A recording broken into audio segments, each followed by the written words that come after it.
subscribe our KC Trichy YouTube channel. Like, share, and ஆண்டவருங்களோடு இருப்பாராக. ஆன்மாவோடும் இருப்பாராக. மார்க்கு எழுதிய தூய நற்செய்தியிலிருந்து வாசகம். ஆண்டவரே மாற்றி உமக்கே. மார்க்கு எழுதிய தூய நற்செய்தி அதிகாரம் 8 இறை திரு வார்த்தைகள் 14 தொடங்கி 21 முடிய. அக்காலத்தில் சீடர்கள் தங்களுக்கு தேவையான அப்பங்களை எடுத்துச் செல்ல மறந்துவிட்டார்கள். படகில் அவர்களிடம் ஓர் அப்பம் மட்டுமே இருந்தது. அப்பொழுது இயேசு பரிசேயர் ஏரோதியர் ஆகியோரது புளிப்பு மாவை குறித்து மிகவும் கவனமாயிருங்கள் என்று அவர்களுக்கு கட்டளையிட்டார். அவர்களோ தங்களிடம் அப்பங்கள் இல்லையே என்று ஒருவரோடு பேசி கொண்டிருந்தார்கள். அதை அறிந்த இயேசு அவர்களை நோக்கி, நீங்கள் உங்களிடம் அப்பம் இல்லை என ஏன் பேசிக்கொள்கிறீர்கள்? இன்னுமா உணராமலும் புரிந்து கொள்ளாமலும் இருக்கிறீர்கள்? உங்கள் உள்ளம் மழுங்கியா போயிற்று? கண்ணிருந்தும் நீங்கள் காண்பதில்லையா? காதிருந்தும் நீங்கள் கேட்பதில்லையா? ஏன் உங்களுக்கு நினைவில்லையா? 5 அப்பங்களை நான் 5000 பேருக்கு பிட்டளித்த போது மிகுதியான துண்டுகளை எத்தனை கூடைகள் நிறைய எடுத்தீர்கள் என்று கேட்க அவர்கள் 12 என்றார்கள். 7 அப்பங்களை நான் 4000 பேருக்கு பிட்டு அளித்த போது மீதி துண்டுகளை எத்தனை கூடைகள் நிறைய எடுத்தீர்கள் என்று கேட்க அவர்கள் 7 என்றார்கள். மேலும் அவர் அவர்களை நோக்கி, இன்னும் உங்களுக்கு புரியவில்லையா என்று கேட்டார். ஆண்டவரின் அருள்வாக்கு. கிறிஸ்துவே உமக்கு புகழ். சோதனையில் மனம் தளராதிருப்போம். இயேசுவில் பிரியமான சகோதர சகோதரிகளே, இந்த இணையதளத்தின் வாயிலாக இறை வார்த்தையை கேட்டு அதன்படி வாழ நினைக்கின்ற யாசிக்கின்ற உங்கள் அனைவரையும் இந்த ஜெபத்திற்கு அன்போடு அழைக்கின்றேன். ஆண்டவர் இயேசு கிறிஸ்து இன்றைய முதல் வாசகத்திலே கடவுள் நாம் சோதனையை,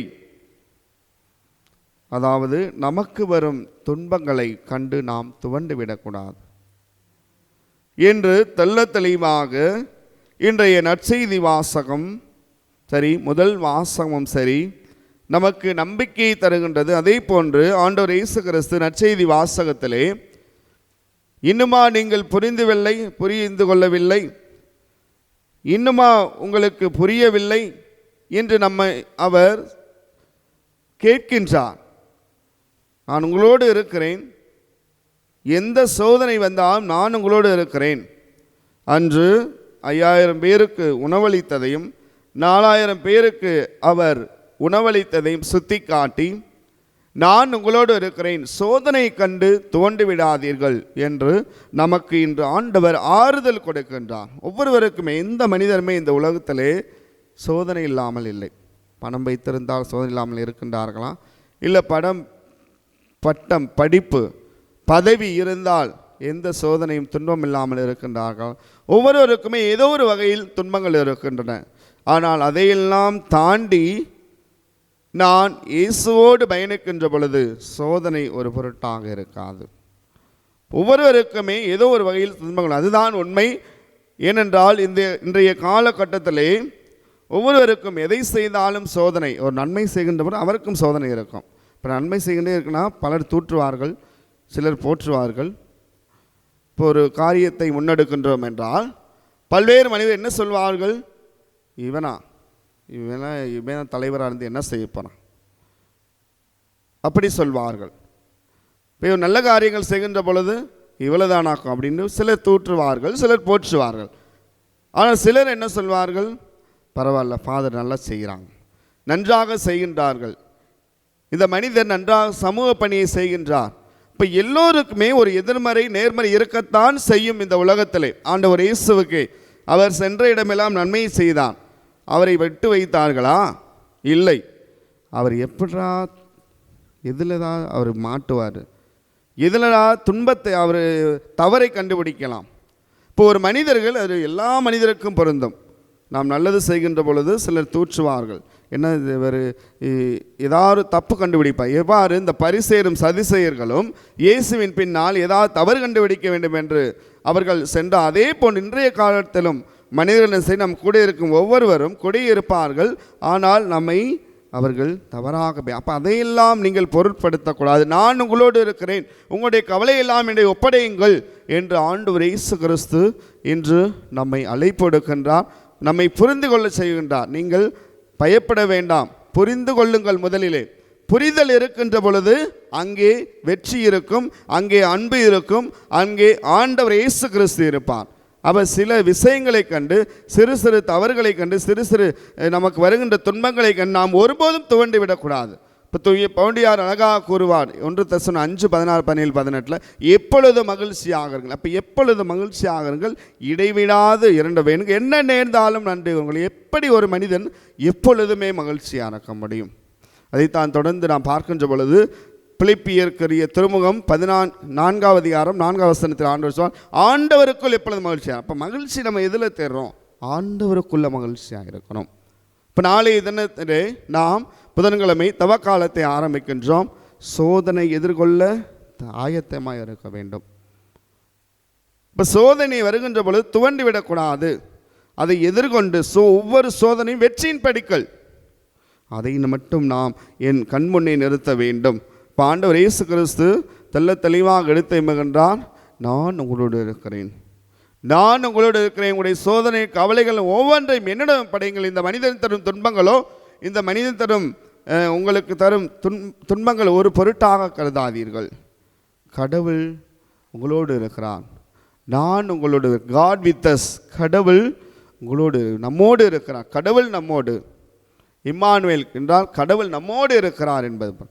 அப்போ இந்த இறைவன் நம்மோடு இருக்கின்ற பொழுது நாமும் இவரை போன்று வாழ நாம் முற்பட வேண்டும். இன்றைய முதல் வாசகத்திலே ஆண்டவர் சொல்கின்றார், சோதனை வரும்போது இச்சோதனை கடவுளிடமிருந்தே வருகிறது என்று யாரும் சொல்லக்கூடாது. சோதனை ஒருபோதும் கடவுள் சோதனை கொடுக்க மாட்டார். நாம் தான் சில நேரங்களிலே நம்முடைய சுயநலத்தின் காரணமாக இந்த சோதனையை வருவித்துக் கொள்கிறோம். மனிதர் வருவித்துக் கொள்வார்கள், நம்முடைய சுயநலத்தின் காரணம் நாம் வருவித்துக் கொள்வோம். இப்போ கடவுளை யாரும் குற்றம் சொல்ல முடியும். இருந்தாலும் இந்த சோதனையை வெல்ல நமக்கு ஆண்டவர் அருளை தருகின்றார். ஆண்டவரின் அருள் ஒவ்வொருவருக்குமே பொழியப்பட்டது. கிறிஸ்துவின் அருள், கடவுளின் அருள் ஒவ்வொருவருக்குமே பொழியப்பட்டது. திருத்தந்தை பிரான்சிஸ் அவர்கள் அழகாக குறிப்பிடுவார்கள், ஒவ்வொருவருக்குமே ஒரு அருள் பொழியப்பட்டுள்ளது. அந்த அருளை காத்து கொண்டால் நான் கிறிஸ்துவோடு பயணிக்கின்றேன், இயேசுவோடு பயணிக்கின்றேன், அன்னை மரியாவோடு பயணிக்கின்றேன், புனிதரோடு பயணிக்கின்றேன். இல்லை என்றால் நான் அழகை தருகின்ற இந்த உலகம் தருகின்ற தீமையோடு பயணிக்கின்றேன். கடவுள் படைக்கின்றவள் இந்த உலகை அழகாகத்தான் படைத்தால், உங்களையும் என்னையும் அழகாகத்தான் படைத்தார், நல்ல மனிதராக படைத்தார். எப்பொழுது இந்த சுயநலம் என்னுக்குள் போகின்றதோ, எப்பொழுது நான் மட்டும் நன்றாக இருக்க வேண்டும் என்று போகின்றதோ, எப்பொழுது இந்த ஒரு காரியத்தை தொடங்குகின்றோம் அதை நாம் கெடுக்க வேண்டும் என்ற ஒரு எண்ணம் உருவாகின்றதோ, அப்பொழுது சாத்தான் உள்ளே போகின்றோம். இப்போ இயேசு என்னுள் போக வேண்டும் என்றால் நான் நல்லதை செய்ய வேண்டும், நல்லதை சிந்திக்க வேண்டும், நல்லதையே நம் வாழ்வுக்கு பிறருக்கு கொடுக்க வேண்டும். அப்பொழுது நான் செய்கின்றதை வைத்து பிறரும் நல்லவர்களாக வாழ்வார். அது நான் இயேசுவிடத்திலே கற்றுக்கொள்ள வேண்டும், அன்னை மரியாவிடத்திலே கற்றுக்கொள்ள வேண்டும், புனித அந்தோனியாரிடத்திலே கற்றுக்கொள்ள வேண்டும். அருளாந்தரை பார்க்கின்றோம், அவருடைய வாழ்க்கையிலே அவர் நல்லதை உண்மையை உறக்கச் சொன்னார். எங்கு அநீதி விளைக்கப்படுகின்றதோ நீ செய்வது தவறு என்பதை சுட்டி காட்டினார். அப்படிப்பட்ட மனநிலை நாம் கொண்டிருக்க வேண்டும். ஒவ்வொருவருக்கும் நாம் கற்றுக் கொடுப்போம். அதை முதலில் நம்முடைய குடும்பத்திலிருந்தும், நம்முடைய உறவுலேருந்தும், நம்முடைய உடன்பிறப்புகளிருந்தும் அதை தொடங்குவோம். அவ்வளவு நிச்சயம் இறைவன் நமக்கு வருகின்ற சோதனைகள் அனைத்திலிருந்து விடுதலை தருவார். அவர் நமக்கு மகிழ்ச்சி எப்பொழுதும் நிலைத்திருக்க செய்வார். இந்த உலகம் தருகின்ற துன்பங்களை கண்டோ, இந்த நமக்கு விரும்பத்தகாத அந்த மனிதர்கள் நம்மை அவர்கள் சருகின்ற துன்பத்தை ஒருவன் தோன் அவர்களுக்காக நாம் ஜெபிக்க வேண்டும். ஆண்டவர் சொல்லுகின்ற எவன் ஒருவன் உனக்காக தீமை அவருக்கு நன்மை செய்யுங்கள் என்று சொல்லுவேன். அப்போ அந்த நன்மைத்தனத்தை மட்டும் இயேசுவை போன்று பிறருக்கு நன்மை செய்கின்றவர்களாக, பிறரை அன்பு செய்கின்றவராக நாம் வாழ்கின்ற பொழுது அந்த துன்பம் தருகின்ற மனிதர் போல ஒரு நல்ல மனிதராக வாய்ப்பு தருகின்றோம். நல்ல மனிதராக மாறுவார். அதற்காக பிறருக்காக நமக்கு துன்பம் தருவதற்காக நாம் ஜெபிப்போம், அவர்களுக்கு நன்மை செய்வோம். என்னுடைய வாழ்விலை நான் உணர்ந்திருக்கின்றேன். என்னுடைய பல நேரங்களில் எனக்கும் என்னை சார்ந்தவர்களுக்கு துன்பது அவர்களுக்கு நான் நன்மை சென்று அவர்கள் மனம் மாற்றம் பெற்றிருக்கேன். அதை என்னுடைய வாழ்க்கையை நான் உணர்ந்திருக்கேன். அப்படிப்பட்ட உணர்ச்சி ஆண்டவர் தருகின்றவராக இருக்கிறார். அதற்கான வரத்தை சிறப்பாக இன்றைய நாளில் வேண்டுவோம். இறைவன் உங்களையும் நீங்கள் எடுக்கின்ற எல்லா முயற்சிகளும் வெற்றியை தருவார். அதே போன்று துன்பங்கள் வருகின்ற போது ஆண்டவரை இந்த துன்பத்திலிருந்து விடுபட எனக்கு உமது அருளை தாரும், இவர்களை மன்னியும். ஆண்டவர் சொன்ன அவருடைய உச்சக்கட்டத்தினுடைய இறப்பு வேலைகளை இவர்கள் அறியாமல் செய்கின்றார்கள், அவர்களை மன்னியும் என்று அதே போன்ற நாமம் பிற துன்பம் தருகின்ற பொழுது அவர் அறியாமல் செய்கின்றார்கள், அவர்களை மன்னியும் என்று நாம் சொல்லி அவர்களுக்காக ஜெயிப்போம். நிச்சயம் நம்ம துன்பங்களிலிருந்து நமக்கு வரும் சோதனைகளிலிருந்து இறைவன் விடுதலை தருவார். நம் அனைவரையும் இறைவன் நிறைவாக ஆஸ்வதிப்பான். God bless you all. Amen.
Subscribe our KC Trichy YouTube channel. Like, share, and comment.